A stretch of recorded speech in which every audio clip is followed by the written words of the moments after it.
In the month since the Economist Intelligence Unit's last global outlook seems to have been one of contradictions. The Donald Trump White House in the U.S. Previously focused on legislative reform, now seems to be increasingly embroiled in political scandal and is finding a way out of it to try to refocus on their political priorities. In France, we've seen the election victory of a fledgling political party that's very firmly pro-EU, with a new president in Emmanuel Macron, but at the same time we're seeing higher than ever support for the nationalist and protectionist policies that are embodied by the Front National. In energy markets, oil prices have tumbled at the same time that OPEC production cuts are finally starting to take a bite into global production levels. Lots of contradictions. Here to try to make sense of all of them, we have global economist Mike Jakeman. Mike, in the last month, we've seen the Economist Intelligence Unit's overall global GDP forecast remaining the same at about 2.6%, but that conceals some movement underneath the surface. Can you talk us through kind of the changes to the forecast and what we expect to see in the year ahead? Yeah, sure. And I think there are some contradictions in this itself, which take a little bit of explaining. So first of all, we've pulled down our US GDP growth forecast for this year again, so it now stands at 2%. That's as a result of the fact that the first quarter was particularly soft. The main driver of that was weak consumer spending.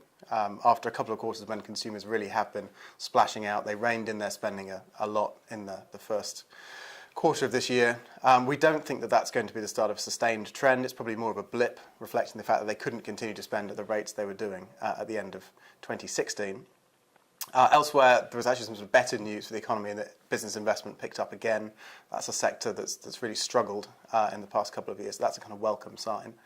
And there was another kind of pullback from inventories as well, which has a kind of outsized influence on the economy. So we've got a slightly weaker US than we expected this year. At 2%, I feel that's kind of around the normal level for the US post-financial crisis. That's been partially offset by an improved forecast for Mexico. Now, we made big cuts to our Mexico forecast after Donald Trump was elected on the assumption that he would carry through some of his campaign promises and increase tariffs on Mexican imports.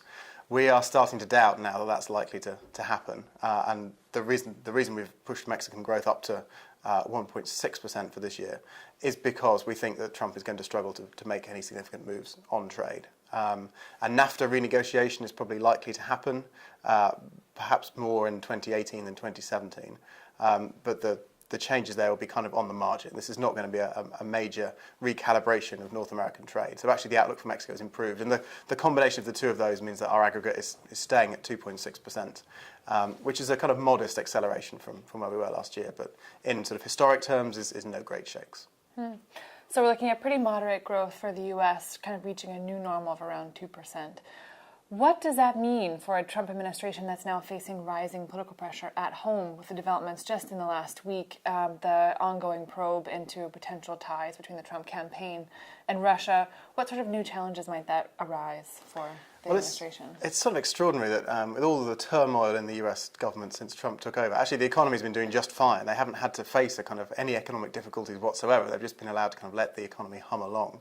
I don't think that the soft first quarter had anything to do with Trump at all. I think this was driven by much larger factors about consumer spending, and as a result, because we don't think it's government driven, and we don't think it's going to be repeated. I don't think that the administration is going to be particularly concerned by that. Indeed, there are sort of bigger problems they've got to face. Just today, we saw the announcement that there's going to be a special counsel to review Trump's potential links with Russia and Russian interference in the US election. That is a big enough firestorm for the government to have to deal with. We've raised the risk we ascribe to the chance of Trump being impeached as a result of this from low to moderate. So there's plenty going on for the government to address. I don't think a weakening economy is going to be at the top of that list. I think the economy is actually will continue to grow at a satisfactory rate.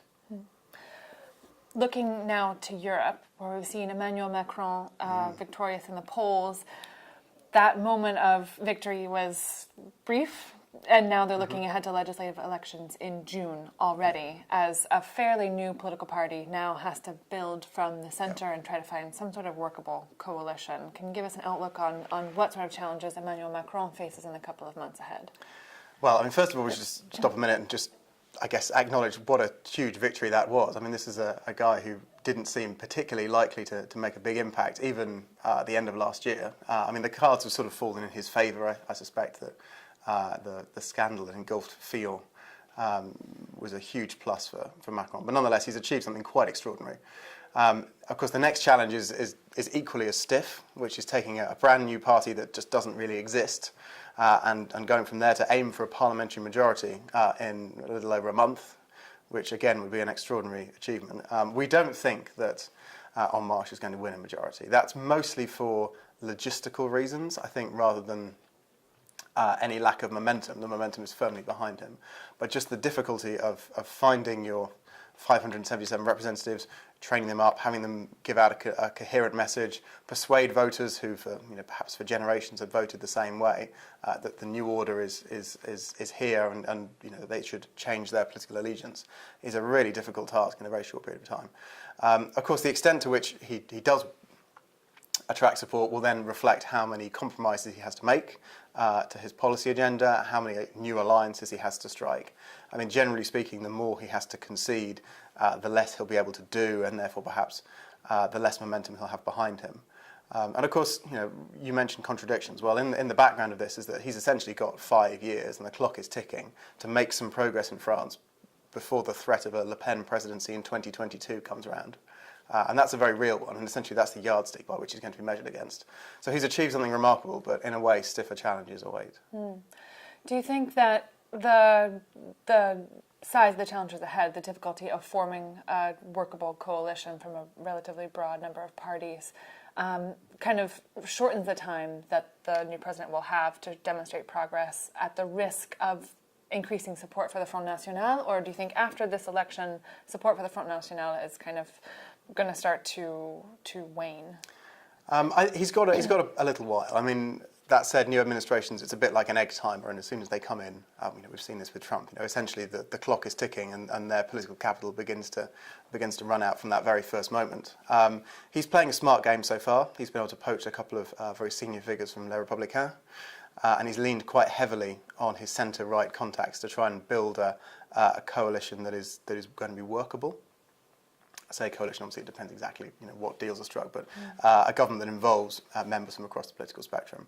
So he's got a period of time, but yeah, you certainly wouldn't want him to be achieving little for the first year, for example, because these sentiment factors can turn against politicians quite quickly. And then let's look at the final major contradiction that we've seen in the last month and a half. We've seen oil prices falling briefly below $50 a barrel on expectations that global supplies are still very high and production is even rising faster than expected in the U.S. However, production cuts are really starting to take hold. Can you give us an outlook on what's happening in energy markets in the year ahead as we're waiting for the OPEC meeting to take place on May 25th? Yeah, I mean, this is really a story about the woes of OPEC.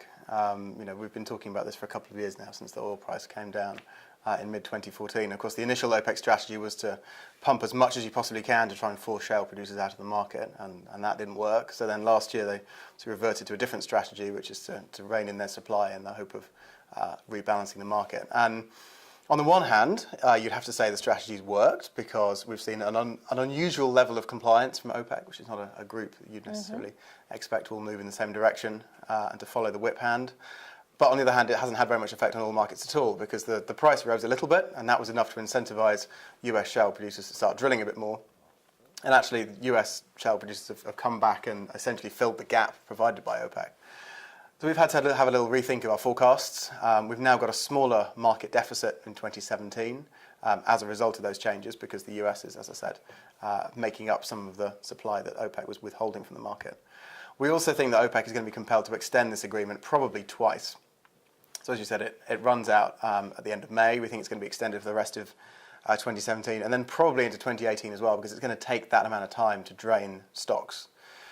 I think by that point it's probably going to come apart, which again, that'll be another moment of crisis for the oil market in the middle of 2018. OPEC will have tried to pump all it possibly can and then tried to restrict supply, and I'm not sure either is going to have had the desired effect.